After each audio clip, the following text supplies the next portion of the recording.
Good morning everybody.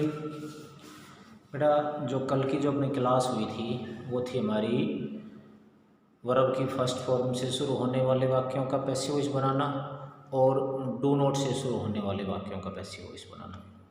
आज हमारे जो दूसरे जो दो प्रकार बच गए हैं वो हैं एक तो प्लीज और काइंडली से शुरू होने वाले वाक्यों का पैसिव वॉइस बनाना, और जो हमारा चौथा जो प्रकार है वो है लेट से शुरू होने वाले वाक्यों का पैसिव वॉइस बनाना।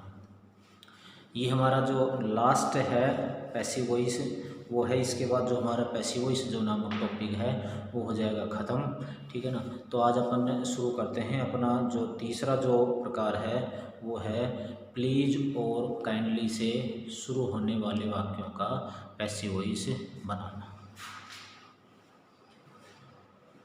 इसमें जो है तीसरा जो प्रकार है वो है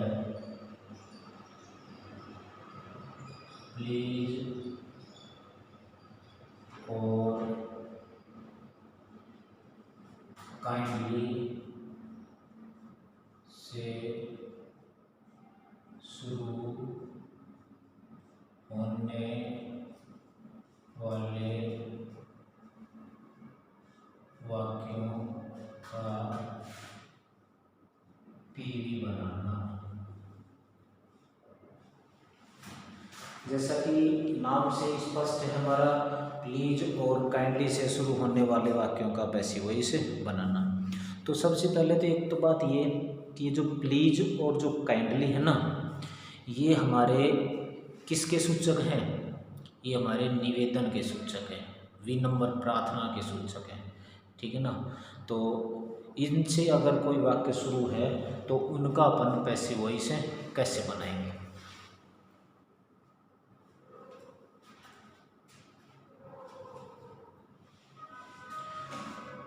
तो इसका जो सूत्र है वो है हमारा, बस सबसे पहले तो प्लीज या काइंडली आ जाएगा। जो वाक्य शुरू हो रहा है उसमें सबसे पहले तो प्लीज या काइंडली आ जाएगा, ठीक है। फिर इसमें वर्ब की फर्स्ट फॉर्म आ जाएगी और ऑब्जेक्ट। ये है हमारा इसका जो सेंटेंस जो स्ट्रक्चर है वो है सबसे पहले तो प्लीज काइंडली और फिर वर्ब की फर्स्ट फॉर्म और फिर ऑब्जेक्ट। इसका अपन पैसिव वॉइस बनाएंगे। तो भाई पैसिव वॉइस कैसे बनेगा? तो इसमें सबसे पहले आ जाएगा यू आर रिक्वेस्टेड टू। सबसे पहले ही अपन यहाँ पर यू आर रिक्वेस्टेड टू का प्रयोग कर देंगे भाई। इसका मतलब प्लीज और जो काइंडली है इसको यू आर रिक्वेस्टेड टू में बदल देते हैं, ठीक है। टू है, ये टू क्या है भाई? एक इन्फिनेटिव वर्ब है और टू के बाद हमेशा वर्ब की फर्स्ट फॉर्म का प्रयोग किया जाता है। तो फिर इसमें आ जाएगा वर्ब की फर्स्ट फॉर्म और ऑब्जेक्ट। अब एक बात यहाँ पर भी नोटिस करना, मैंने आपको ये बताया था कि भाई जो पैसिव वॉइस का जो सेंटेंस है उस पैसिव वॉइस के सेंटेंस में हमेशा किसका प्रयोग किया जाता है? वर्ब की थर्ड फॉर्म का प्रयोग। और वर्ब की थर्ड फॉर्म के बिना हमारा जो पैसिव वॉइस का वाक्य है वो कंप्लीट नहीं माना जाता है। लेकिन यहाँ पर तो भाई वर्ब की फर्स्ट फॉर्म का प्रयोग किया जा रहा है। यहाँ पर जो टू है इस टू के बाद वर्ब की फर्स्ट फॉर्म का प्रयोग किया जा रहा है और फिर ऑब्जेक्ट है। तो इसका मतलब यहाँ पर वर्ब की थर्ड फॉर्म तो आई नहीं, तो हमारा पैसिव वॉइस कैसे बन सकता है? इसमें वर्ब की थर्ड फॉर्म का प्रयोग है, ठीक है ना। कैसे है? ये जो रिक्वेस्टेड जो शब्द है ना भाई, ये रिक्वेस्टेड ये हमारी वर्ब की थर्ड फॉर्म है। इसकी सेकंड फॉर्म भी रिक्वेस्टेड होती है, थर्ड फॉर्म भी। लेकिन मानना कैसे कि ये यहाँ पर वर्ब की थर्ड फॉर्म है? इससे पहले सहायक क्रिया आ गई और मैंने बताया था कि भाई जब किसी वर्ब की सेकंड और थर्ड फॉर्म सेम हो तो उसको पहचानने का तरीका क्या बताया था कि यदि उस वर्ब से पहले किसी प्रकार की सहायक क्रिया का प्रयोग नहीं किया जाता है तो वो वर्ब हमारी वर्ब की सेकंड फॉर्म कहलाएगी, और यदि उस सहायक क्रिया से पहले किसी भी प्रकार की सहायक क्रिया का प्रयोग हो तो वो क्या कहलाएगी? हमारी वर्ब की थर्ड फॉर्म। तो देखो ये आर है, आर के बाद क्या है? रिक्वेस्टेड, तो ये आर हमारी क्या होगी, हेल्पिंग वर्ब, और इसके बाद ये क्या मानी जाएगी, वर्ब की थर्ड फॉर्म। तो देखो हमारे को पैसिव वॉइस में भाई वर्ब की थर्ड फॉर्म ही चाहिए, वर्ब की थर्ड फॉर्म मिल गई अपने को। तो बस अब फिर हमारा नियम भी हो गया, टू के बाद वर्ब की फर्स्ट फॉर्म का प्रयोग करते थे, वर्ब की फर्स्ट फॉर्म और ऑब्जेक्ट। मतलब बिल्कुल सिंपल सा उदाहरण है, क्या है कि जो प्लीज और जो काइंडली है ना, ये हमारे विनम्रता के सूचक है। तो रिक्वेस्टेड भी क्या है, निवेदन या विनम्रता का सूचक है। तो प्लीज और काइंडली को हटाकर या प्लीज या काइंडली के स्थान पर अपन यू आर रिक्वेस्टेड टू का प्रयोग कर देते हैं, और इसके बाद फिर हमारी जो वर्ब और जो ऑब्जेक्ट है उसको अपन ऐसा कैसा लिख देते हैं। तो इस तरीके से वाक्य हमारा क्या हो जाएगा, कंप्लीट हो जाएगा। जैसे इसके एग्जाम्पल देखें,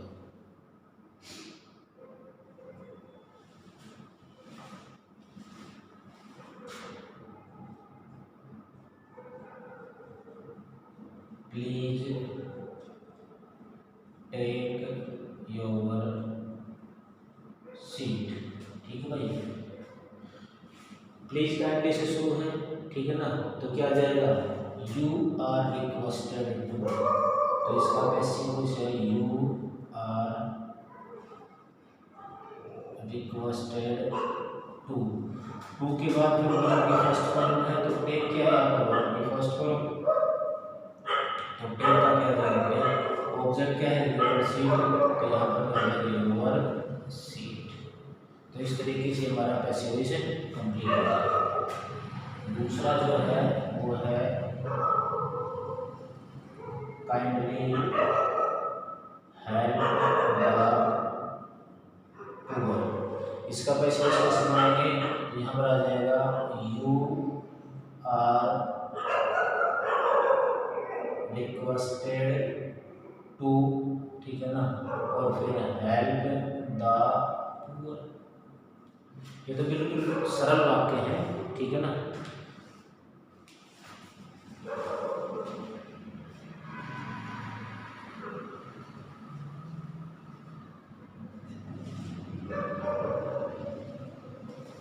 अगला जो इसका उदाहरण है वो है please open your book. Please से शुरू है तो क्या आ जाएगा, यू आर रिक्वेस्टेड टू, तो इसमें आ जाएगा you are requested to. Please को हटा दिया, आगे ओपन योर बुक है तो यहाँ पर आ जाएगा ओपन योर और बुक, ठीक है। इस तरीके से जो हमारे प्लीज और काइंडली से शुरू होने वाले वाक्य हैं वो खत्म हो चुके हैं। इसका एक एग्जाम्पल और देख लो,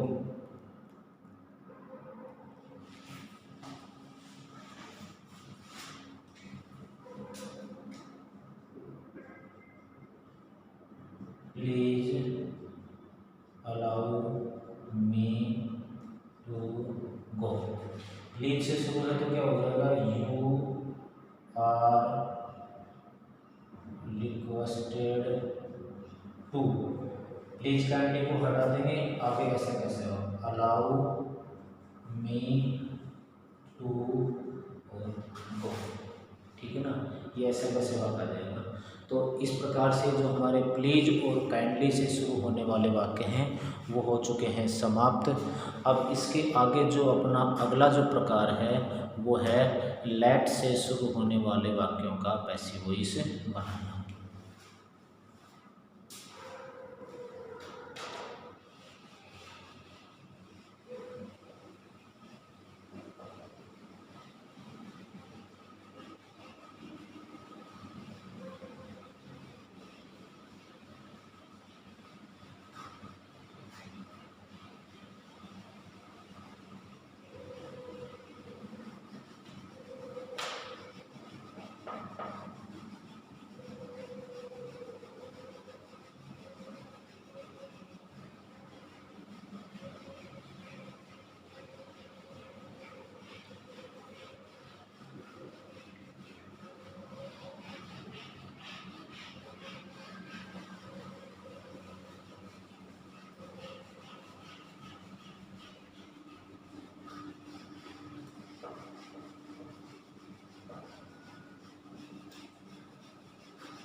अगला जो चौथा जो लास्ट जो प्रकार है वो है हमारा लेट से शुरू होने वाले वाक्यों का पैसिव वॉइस बनाना।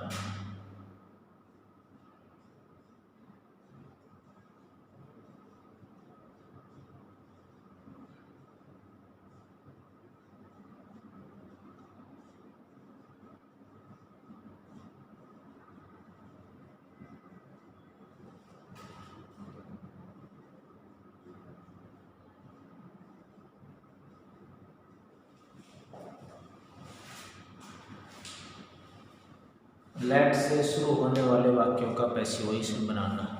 एक बात का ध्यान रखना, अपन जो वर्ब की जो फर्स्ट फॉर्म थी उस वर्ब की फर्स्ट फॉर्म से शुरू होने वाले वाक्यों का पैसिव वॉइस लेट से बनाया था। तो इसका मतलब जो पैसिव वॉइस था उसमें लेट का प्रयोग था, लेकिन अब जो हमारा एक्टिव वॉइस है उस एक्टिव वॉइस में ही लेट आएगा।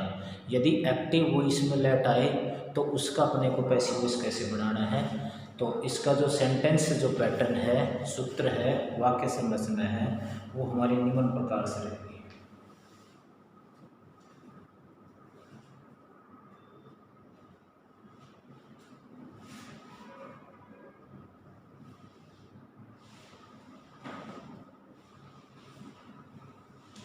इसका जो हमारा सूत्र है वो है सबसे पहले तो लेट, फिर ऑब्जेक्ट, फिर वर्ब की फर्स्ट फॉर्म और फिर ऑब्जेक्ट, नहीं सॉरी यहाँ पर आ जाएगा सब्जेक्ट।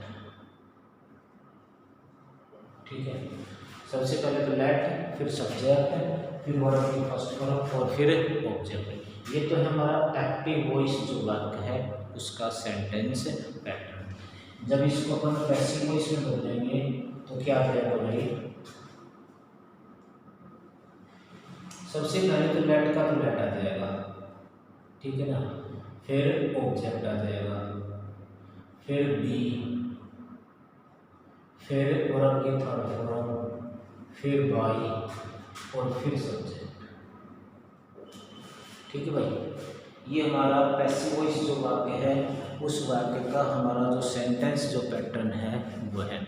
एक बार दोबारा से देख लो, जो एक्टिव वॉइस है उसका जो सेंटेंस जो पैटर्न है वो है हमारा सबसे पहले तो लेट आ जाएगा, इसके बाद सब्जेक्ट, फिर वर्ब की फर्स्ट फॉर्म और फिर ऑब्जेक्ट। जब इसको अपन पैसिव वॉइस में बदलेंगे तो इसमें आ जाएगा सबसे पहले तो लेट। देखो दोनों वाक्यों में, एक्टिव वॉइस के वाक्य में भी लेट और पैसिव वॉइस के वाक्य में भी लेट, ठीक है ना, तो लेट का तो लेट आ जाएगा। अब इसके बाद जो एक्टिव वॉइस वाले वाक्य का जो ऑब्जेक्ट है उसमें यदि कोई बदलने लायक है तो बदल कर रखा जाएगा, और बदलने लायक नहीं है तो ऐसा कैसा रखा जाएगा, तो इसमें आ जाएगा ऑब्जेक्ट, फिर बी लगा देंगे, फिर वर्ब की थर्ड फॉर्म बाई, और फिर ये जो सब्जेक्ट है इसको अपन बदल करके रख देंगे। लेकिन एक बात का ध्यान रखना, लेट है, लेट के बाद हमेशा क्या आता है, ऑब्जेक्टिव केस आता है। एक्टिव वॉइस के वाक्य में लेट के बाद ऑब्जेक्टिव केस मिलेगा, लेकिन वो ऑब्जेक्टिव केस है उसको अपन ऑब्जेक्टिव केस नहीं मान करके उसको क्या माना जाता है, सब्जेक्टिव केस माना जाता है। ये यहाँ पर एक इम्पोर्टेंट चीज़ है। एक बार दोबारा से देख लो कि जो लेट है, लेट के बाद हमेशा क्या आता है, ऑब्जेक्टिव केस आता है, लेकिन वो ऑब्जेक्टिव केस न मान करके उसको अपन क्या मानते हैं, सब्जेक्टिव केस मानते हैं। जैसे उदाहरण है हमारा लेट हिम प्ले क्रिकेट, ठीक है, लेट हिम प्ले क्रिकेट। इसका अपन जब पैसिव वॉइस बनाएंगे तो भाई सूत्र के हिसाब से लेट का तो क्या आ जाएगा, लेट। अब एक बात का ध्यान रखना, जो हमारा एक्टिव वॉइस का जो वाक्य है उसमें देखो लेट के बाद ये जो हिम है ना, ये है तो ऑब्जेक्टिव केस, क्योंकि ही हिज हिम है तो ये ऑब्जेक्टिव केस, लेकिन बेटा ये ऑब्जेक्टिव केस न मान करके इसको अपन क्या मानेंगे, सब्जेक्टिव केस मानेंगे। ये जो लेट के बाद हिम है ये ऑब्जेक्टिव केस नहीं है, यहाँ पर ये है हमारा सब्जेक्टिव केस। तो यहाँ पर सूत्र के हिसाब से लेट का तो क्या आ गया, लेट आ गया। अब इसके बाद है हमारा ऑब्जेक्ट, ऑब्जेक्ट क्या है इसका, क्रिकेट, तो यहाँ पर आ जाएगा क्रिकेट, ठीक है। फिर आ जाएगा बी, फिर वर्ब की थर्ड फॉर्म, वर्ब की थर्ड फॉर्म, प्ले की थर्ड फॉर्म प्लेड, फिर आ जाएगा बाई। अब है हमारा सब्जेक्ट, सब्जेक्ट क्या है यहाँ पर हिम, हिम को अपन किस में बदलेंगे, यहाँ पर भाई ये सब्जेक्टिव केस है, ठीक है ना, और इसको अपन ऑब्जेक्ट में लेंगे तो हिम का क्या आ जाएगा, हिम ही आ जाएगा यहाँ पर, तो आ जाएगा हिम। बस एक यहाँ पर इसका ही ध्यान रखना है कि लेट है उसके बाद ऑब्जेक्टिव केस आता है, लेकिन वो ऑब्जेक्टिव केस न मान करके उसको सब्जेक्टिव केस मानते हैं। इसको अपन यहाँ पर लेके आएंगे बाई के बाद, तो जो यहाँ पर दे रखा है वो कब यहाँ पर आ जाएगा। क्यों, क्योंकि इसको अपन सब्जेक्टिव केस मानेंगे तो हिम क्या है ऑब्जेक्टिव केस, तो यहाँ पर हिम ही आ जाएगा।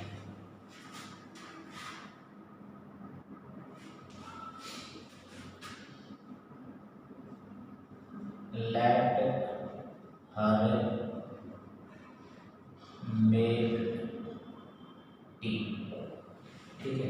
इसका भाई कैसे बनाएंगे, यहाँ पर लेट का तो क्या आ जाएगा, लेट, ऑब्जेक्ट क्या है टी, तो यहाँ पर आ जाएगा टी, फिर आ जाएगा बी, फिर वर्ब की थर्ड फॉर्म, मेक की थर्ड फॉर्म मेड, फिर आ जाएगा बाई, और ये जो हर दे रखा है इसका यहाँ पर आपका हर ही आ जाएगा, ठीक है भाई।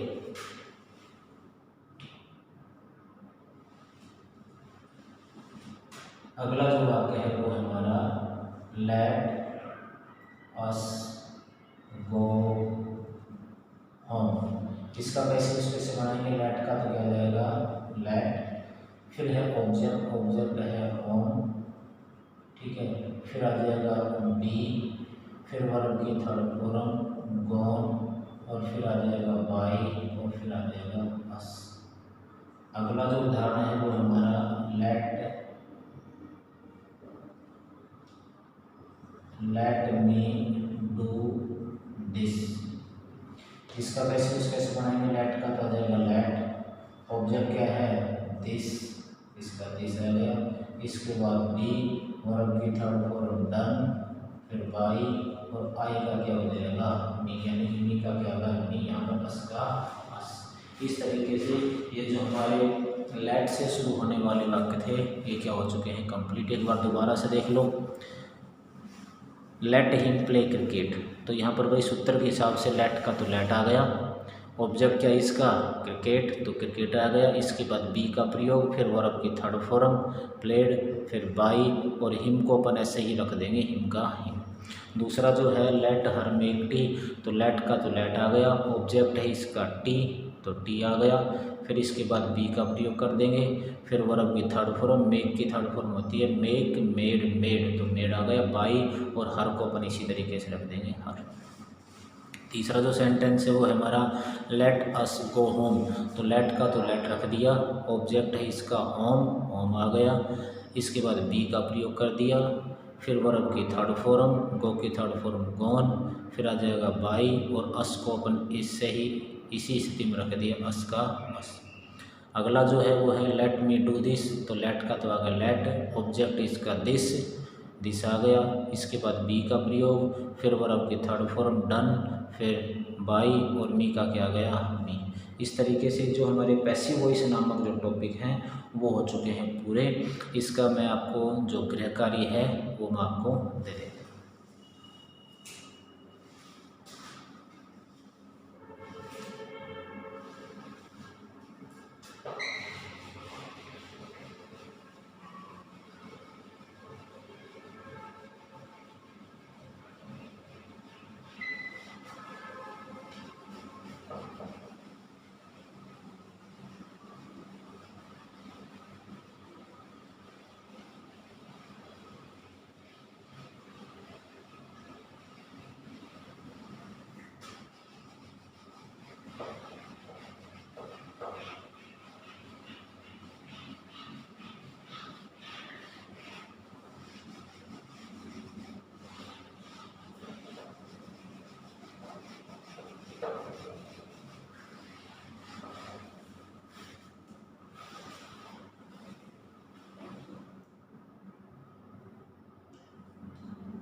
ये भाई कुछ एग्जाम्पल्स हैं हमारे, ये होमवर्क के लिए हैं।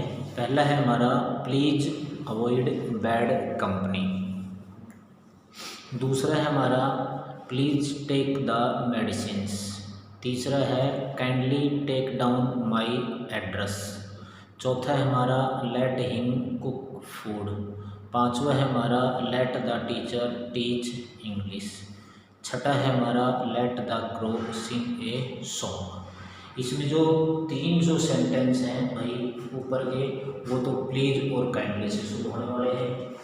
ये जो तीन जो सेंटेंस हैं ये तो जैसे दिखाई दे रहा है, और ये तो है प्लीज और काइंडली से,